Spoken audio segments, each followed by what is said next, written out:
ಪಾಕಿಸ್ತಾನದಲ್ಲಿ ಮತ್ತೆ ಮಿಲಿಟರಿ ಸರ್ಕಾರ ಬರುತ್ತಾ ಅನ್ನೋ ಪರಿಸ್ಥಿತಿ. ಪಾಕ್ ಅಧ್ಯಕ್ಷನಿಗೆ ಸೆಡ್ಡು ಹೊಡೆದಿದೆ ಇದೀಗ ಮಿಲಿಟರಿ. ಯುದ್ಧ ಭೀತಿ ಮಧ್ಯೆ ರಾಜಕೀಯ ಅಲ್ಲೋಲ ಕಲ್ಲೋಲ ಸೃಷ್ಟಿಯಾಗಿದೆ.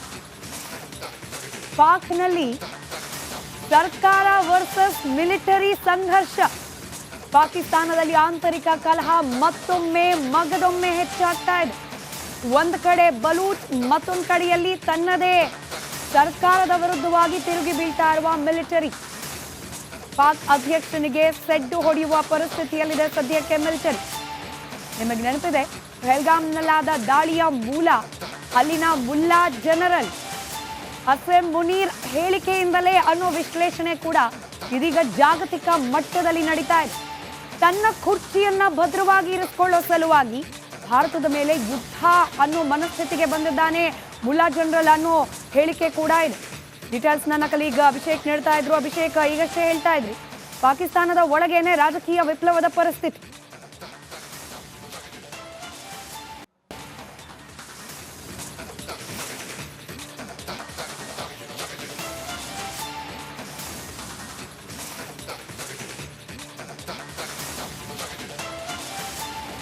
ಸ್ಮಿತಾ, ಇಲ್ಲಿ ತುಂಬಾ ಕ್ಲಿಯರ್ ಆಗಿ ನಾವು ನೋಡ್ತಿರುವಂಥದ್ದು ಒಂದು ಕಂಪ್ಯಾರಿಸನ್ ಅನ್ನು ಕೊಡಲೇಬೇಕು. ನಮ್ಮ ದೇಶದಲ್ಲಿ ಇರುವಂಥ ಯಾವುದೇ ಗಡಿಯ ಸಂಬಂಧ ಏನೇ ಬೇರೆ ರಾಜ್ಯಗಳ ನಡುವೆ ಒಂದಿಷ್ಟು ಜಗಳ ಇದ್ರೂ ಕೂಡ ಈ ಒಂದು ವಿಚಾರವಾಗಿ ಇಡೀ ದೇಶ ಒಂದಾಗಿದೆ.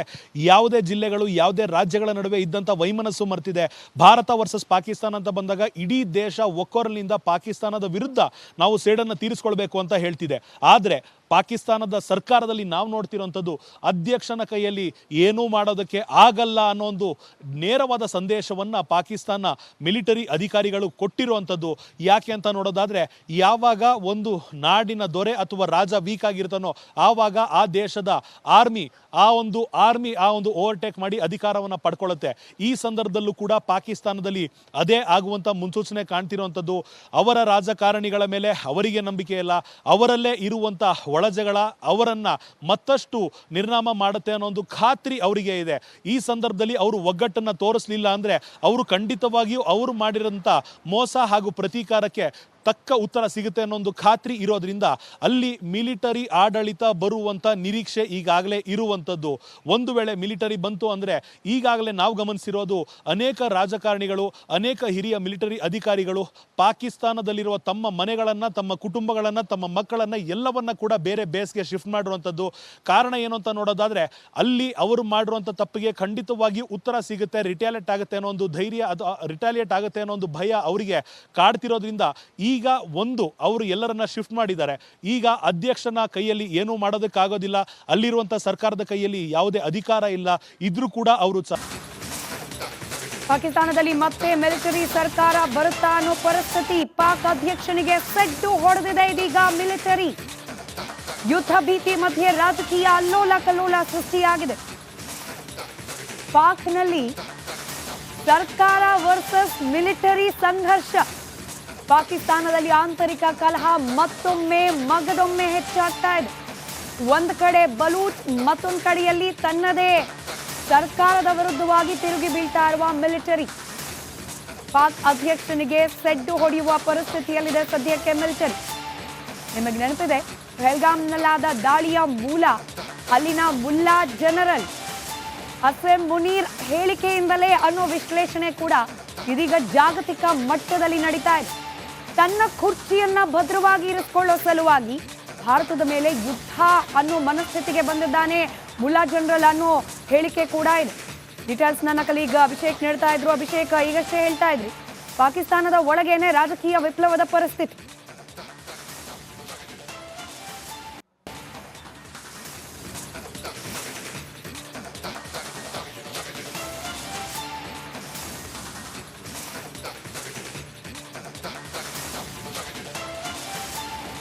ಸ್ಮಿತಾ, ಇಲ್ಲಿ ತುಂಬಾ ಕ್ಲಿಯರ್ ಆಗಿ ನಾವು ನೋಡ್ತಿರುವಂಥದ್ದು ಒಂದು ಕಂಪ್ಯಾರಿಸನ್ ಅನ್ನು ಕೊಡಲೇಬೇಕು. ನಮ್ಮ ದೇಶದಲ್ಲಿ ಇರುವಂಥ ಯಾವುದೇ ಗಡಿಯ ಸಂಬಂಧ ಏನೇ ಬೇರೆ ರಾಜ್ಯಗಳ ನಡುವೆ ಒಂದಿಷ್ಟು ಜಗಳ ಇದ್ರೂ ಕೂಡ ಈ ಒಂದು ವಿಚಾರವಾಗಿ ಇಡೀ ದೇಶ ಒಂದಾಗಿದೆ.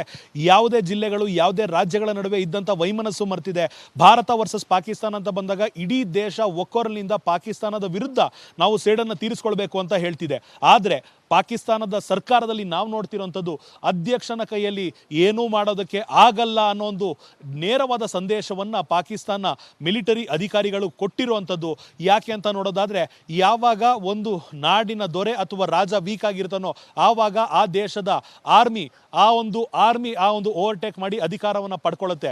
ಈ ಸಂದರ್ಭದಲ್ಲೂ ಕೂಡ ಪಾಕಿಸ್ತಾನದಲ್ಲಿ ಅದೇ ಆಗುವಂಥ ಮುನ್ಸೂಚನೆ ಕಾಣ್ತಿರುವಂಥದ್ದು. ಅವರ ರಾಜಕಾರಣಿಗಳ ಮೇಲೆ ಅವರಿಗೆ ನಂಬಿಕೆ ಇಲ್ಲ, ಅವರಲ್ಲೇ ಇರುವಂಥ ಒಳಜಗಳ ಅವರನ್ನು ಮತ್ತಷ್ಟು ನಿರ್ನಾಮ ಮಾಡುತ್ತೆ ಅನ್ನೋ ಒಂದು ಖಾತ್ರಿ ಅವರಿಗೆ ಇದೆ. ಈ ಸಂದರ್ಭದಲ್ಲಿ ಅವರು ಒಗ್ಗಟ್ಟನ್ನು ತೋರಿಸಲಿಲ್ಲ ಅಂದರೆ ಅವರು ಖಂಡಿತವಾಗಿಯೂ ಅವರು ಮಾಡಿರೋಂಥ ಮೋಸ ಹಾಗೂ ಪ್ರತೀಕಾರಕ್ಕೆ ತಕ್ಕ ಉತ್ತರ ಸಿಗುತ್ತೆ ಅನ್ನೋ ಒಂದು ಖಾತ್ರಿ ಇರೋದ್ರಿಂದ ಅಲ್ಲಿ ಮಿಲಿಟರಿ ಆಡಳಿತ ಬರುವಂಥ ನಿರೀಕ್ಷೆ ಈಗಾಗಲೇ ಇರುವಂಥದ್ದು. ಒಂದು ವೇಳೆ ಮಿಲಿಟರಿ ಬಂತು ಅಂದರೆ ಈಗಾಗಲೇ ನಾವು ಗಮನಿಸಿರೋದು ಅನೇಕ ರಾಜಕಾರಣಿಗಳು, ಅನೇಕ ಹಿರಿಯ ಮಿಲಿಟರಿ ಅಧಿಕಾರಿಗಳು ಪಾಕಿಸ್ತಾನದಲ್ಲಿರುವ ತಮ್ಮ ಮನೆಗಳನ್ನು, ತಮ್ಮ ಕುಟುಂಬಗಳನ್ನು, ತಮ್ಮ ಮಕ್ಕಳನ್ನು ಎಲ್ಲವನ್ನ ಕೂಡ ಬೇರೆ ಬೇಸ್ಗೆ ಶಿಫ್ಟ್ ಮಾಡಿರುವಂಥದ್ದು.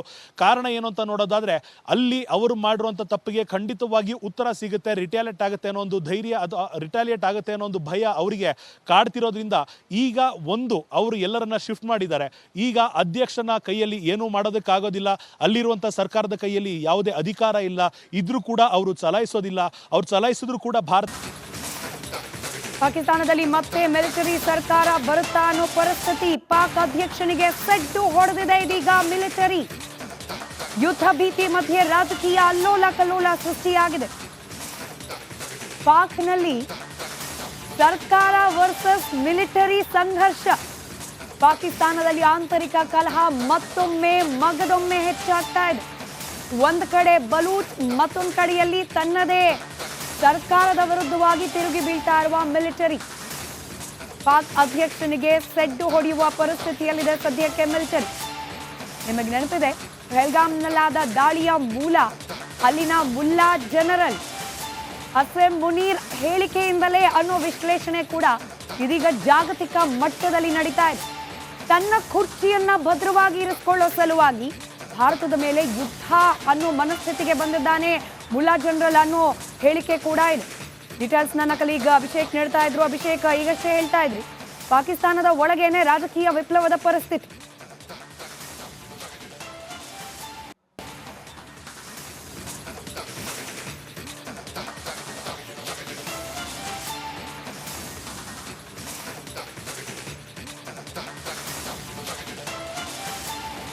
ಸ್ಮಿತಾ, ಇಲ್ಲಿ ತುಂಬಾ ಕ್ಲಿಯರ್ ಆಗಿ ನಾವು ನೋಡ್ತಿರೋಂಥದ್ದು ಒಂದು ಕಂಪ್ಯಾರಿಸನ್ ಅನ್ನು ಕೊಡಲೇಬೇಕು. ನಮ್ಮ ದೇಶದಲ್ಲಿ ಇರುವಂಥ ಯಾವುದೇ ಗಡಿಯ ಸಂಬಂಧ ಏನೇ ಬೇರೆ ರಾಜ್ಯಗಳ ನಡುವೆ ಒಂದಿಷ್ಟು ಜಗಳ ಇದ್ರೂ ಕೂಡ ಈ ಒಂದು ವಿಚಾರವಾಗಿ ಇಡೀ ದೇಶ ಒಂದಾಗಿದೆ.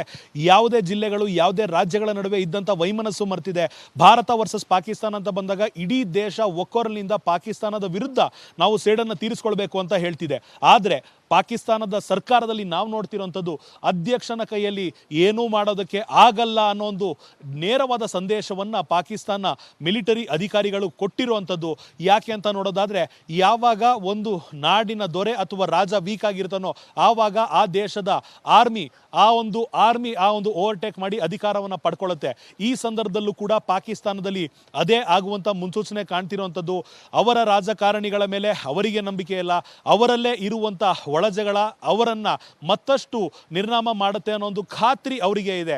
ಈ ಸಂದರ್ಭದಲ್ಲಿ ಅವರು ಒಗ್ಗಟ್ಟನ್ನು ತೋರಿಸಲಿಲ್ಲ ಅಂದರೆ ಅವರು ಖಂಡಿತವಾಗಿಯೂ ಅವರು ಮಾಡಿರೋಂಥ ಮೋಸ ಹಾಗೂ ಪ್ರತೀಕಾರಕ್ಕೆ ತಕ್ಕ ಉತ್ತರ ಸಿಗುತ್ತೆ ಅನ್ನೋ ಒಂದು ಖಾತ್ರಿ ಇರೋದ್ರಿಂದ ಅಲ್ಲಿ ಮಿಲಿಟರಿ ಆಡಳಿತ ಬರುವಂಥ ನಿರೀಕ್ಷೆ ಈಗಾಗಲೇ ಇರುವಂಥದ್ದು.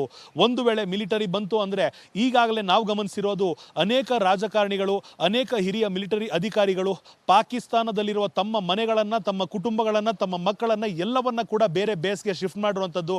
ಕಾರಣ ಏನು ಅಂತ ನೋಡೋದಾದರೆ, ಅಲ್ಲಿ ಅವರು ಮಾಡಿರುವಂಥ ತಪ್ಪಿಗೆ ಖಂಡಿತವಾಗಿಯೂ ಉತ್ತರ ಸಿಗುತ್ತೆ, ರಿಟ್ಯಾಲಿಯೇಟ್ ಆಗುತ್ತೆ ಅನ್ನೋ ಒಂದು ಧೈರ್ಯ, ಅದು ರಿಟ್ಯಾಲಿಯೇಟ್ ಆಗುತ್ತೆ ಅನ್ನೋ ಒಂದು ಭಯ ಅವರಿಗೆ ಕಾಡ್ತಿರೋದ್ರಿಂದ ಈಗ ಅವರು ಎಲ್ಲರನ್ನ ಶಿಫ್ಟ್ ಮಾಡಿದ್ದಾರೆ.